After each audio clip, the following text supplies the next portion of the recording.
All right, today we are going over this idea of self-handicapping, and it's essentially rooted in ego. Ego is our conscious and subconscious perception of self, and then the other half of the ego is persona, which is how we have that conscious and subconscious perception of self displayed to the world. So ego and persona are two sides of the same coin.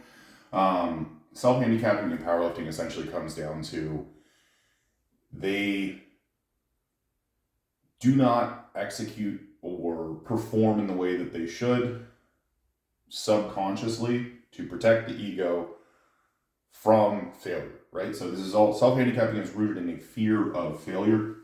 Some of the ways that it's going to present is poor prep.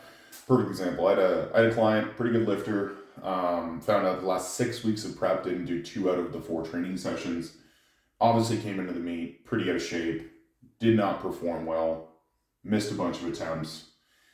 And then I found out after the fact, I was like, dude, this is your ego. Like you literally you were going to hit a sick PR total, and then you fucked the whole thing up because you were terrified of what would happen is if you did everything and then you still failed.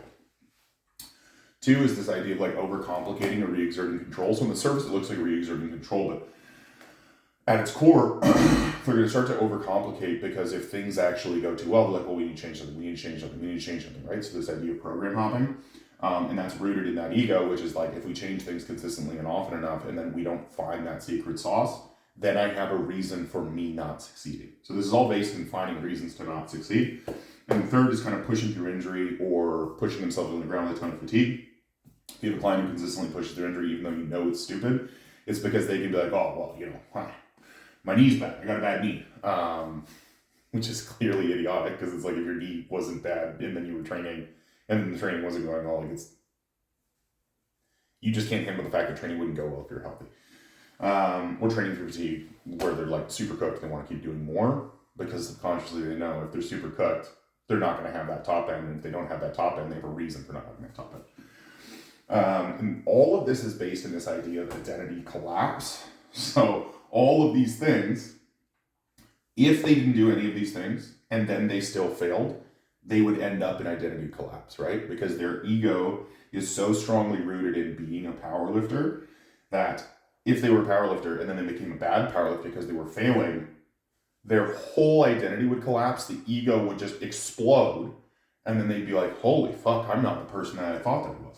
And that's rooted in this idea, there's a quote by Jung, which is, people will do anything no matter how absurd to avoid facing their own souls.